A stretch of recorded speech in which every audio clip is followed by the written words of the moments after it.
I felt hungry when I was relaxing on my tanning bed.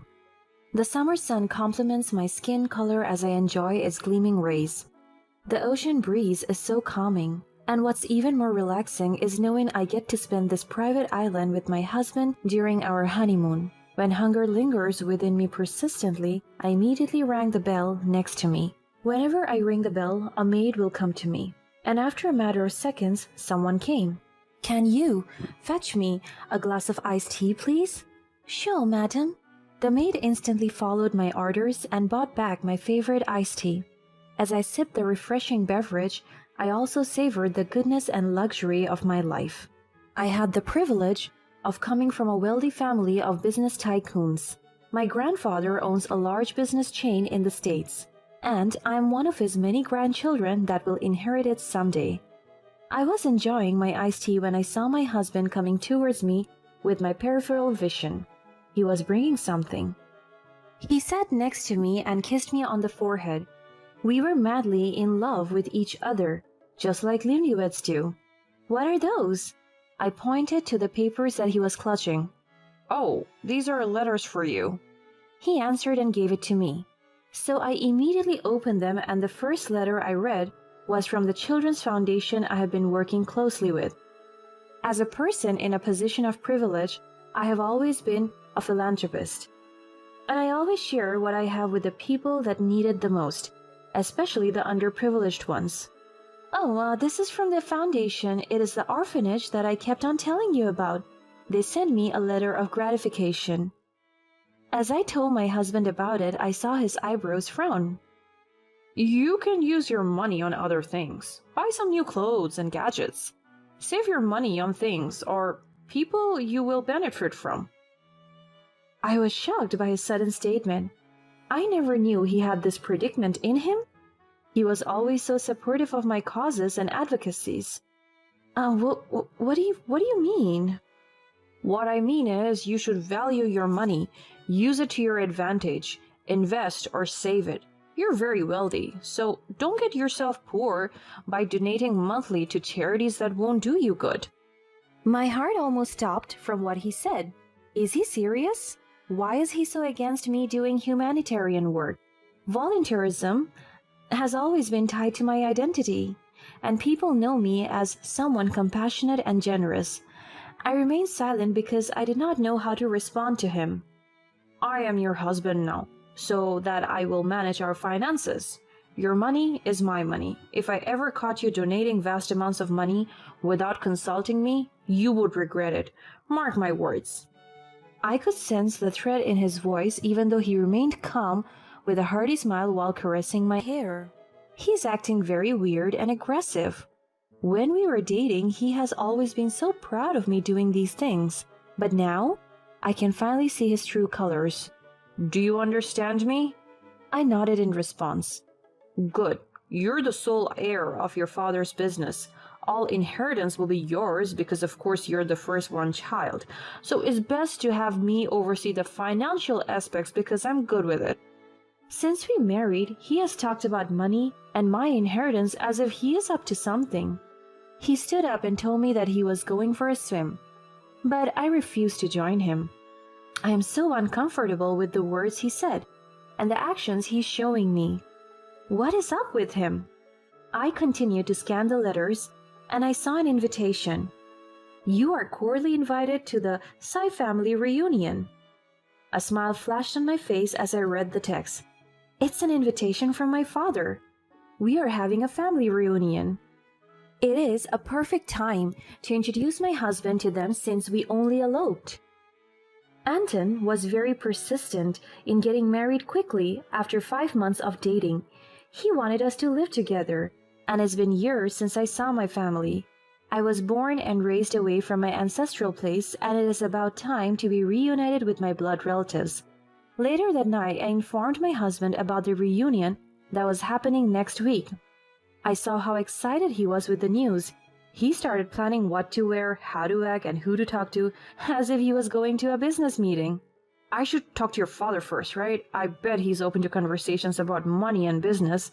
Or we could talk about your inheritance. What do you think about that, my love?" The money talks were generally frustrating to me. Why was he so desperate about these things? You should tell him more about your line of work, our plans, and our future family.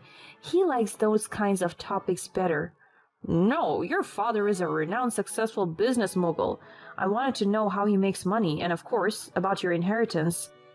I just closed my eyes out of complete frustration. I do not want to argue with him, so I just let him be.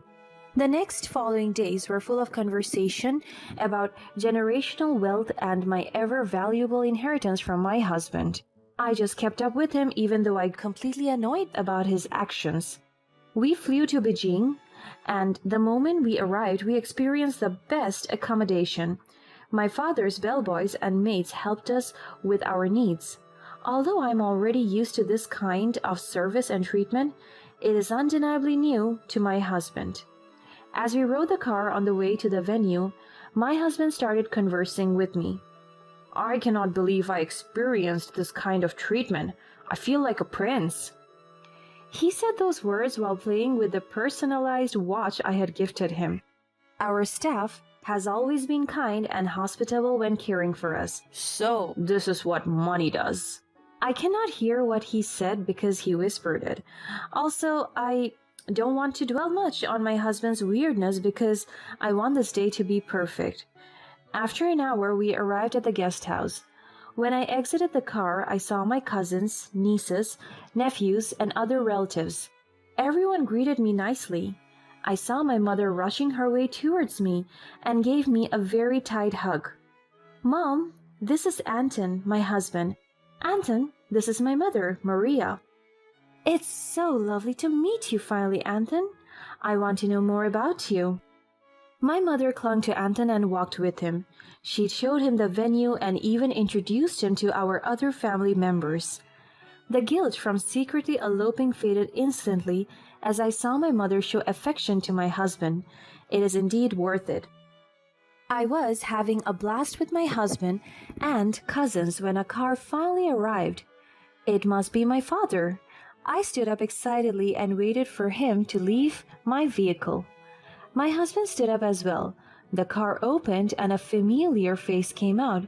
A tall, beautiful, lean, charming, and sophisticated girl graced the venue. My older sister. Everyone greeted her and it was truly evident that she was well loved. She ran towards me and kissed me on the forehead when she saw me. Oh, how I missed you, my little sister. I hugged her and kissed her as well. My heart is so happy to see her after so many years finally. I miss you too, my older sister. By the way, this is my husband. Anton, my love, this is Sheila, my older sister.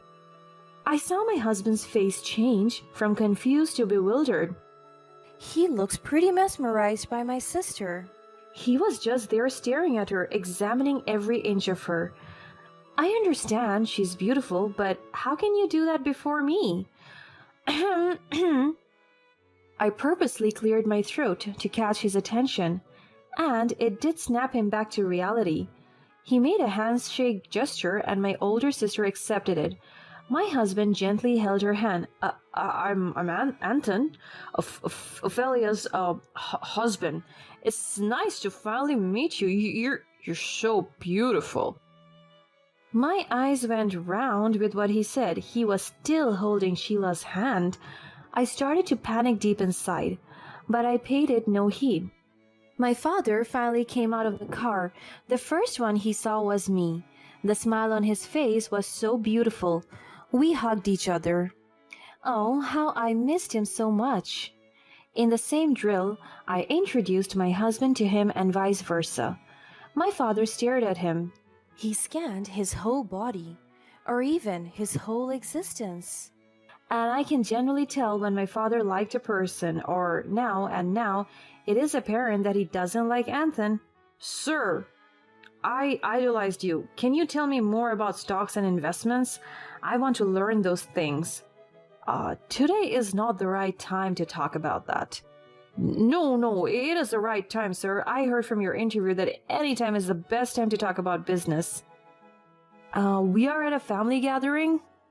My father said those words in a very calm and emotionless tone, and by that I could already sense the irritation in him. Anthony immediately talked to him about business and money matters.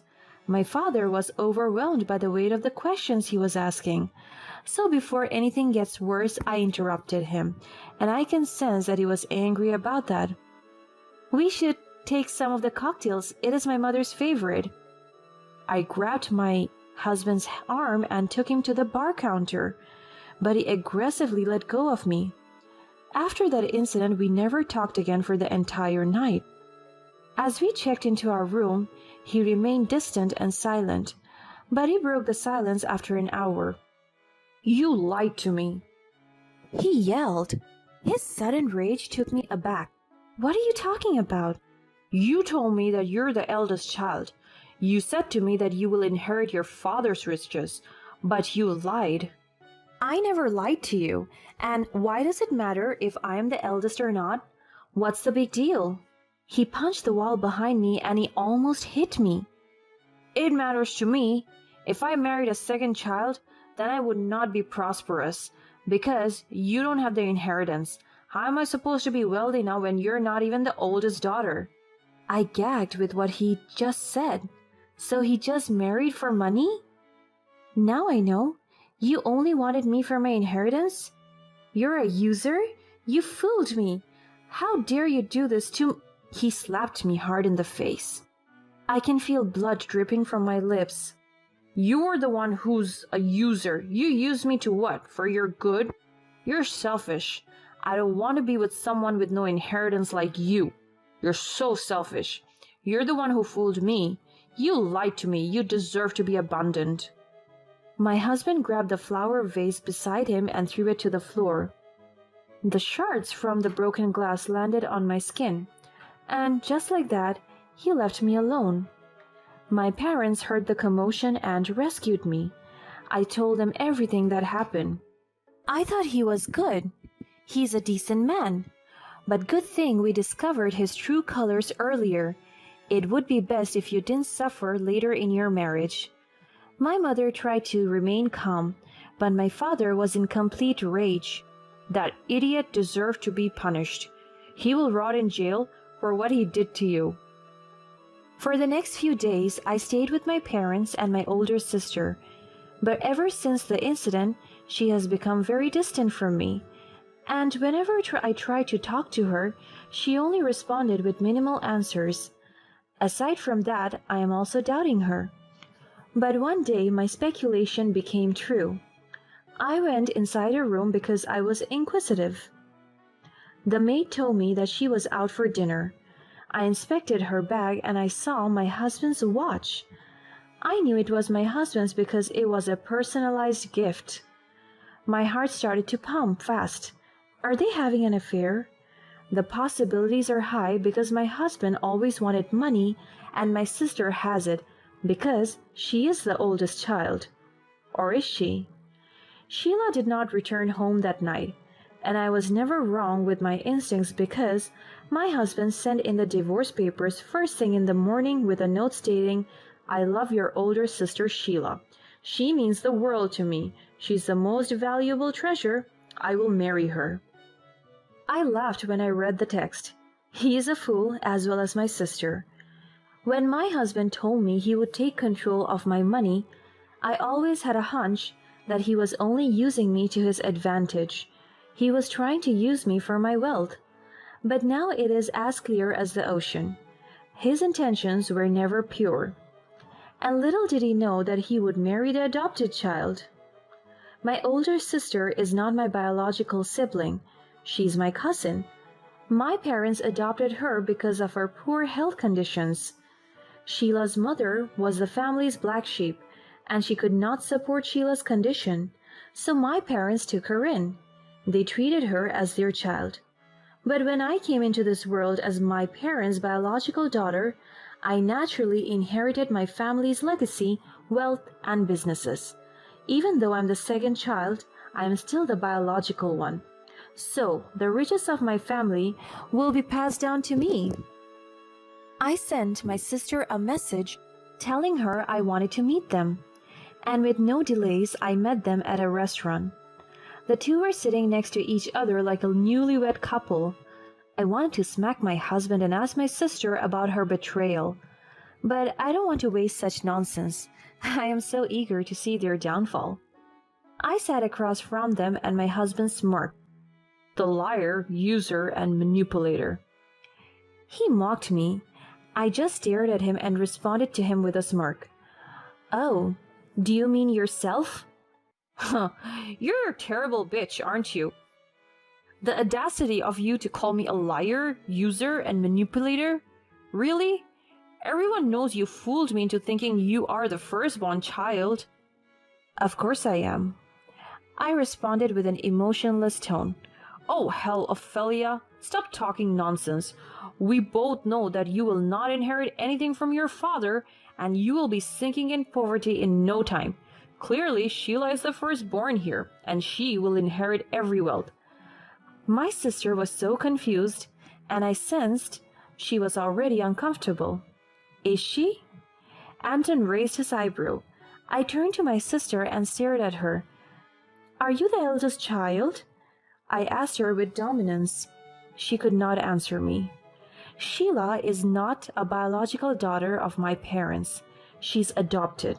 So I will inherit everything, whatever it takes. Am I right, Sheila? Yes, you are right. And wait, why are you suddenly all about money and inheritance? Did you just run away with me because you thought I would inherit my father's wealth? I smirked at my husband. He was already sweating. So you're the heir, your heir? I have always been the heir, Anton. So you will have all of your father's money? Yes, and you won't have any of it. I slammed the divorce papers on the table and signed them before him. I saw him panicking. No, please, Ophelia, don't sign the papers. He tried to stop me, but my sister slapped him. My sister does not deserve an arrogant and selfish guy like you.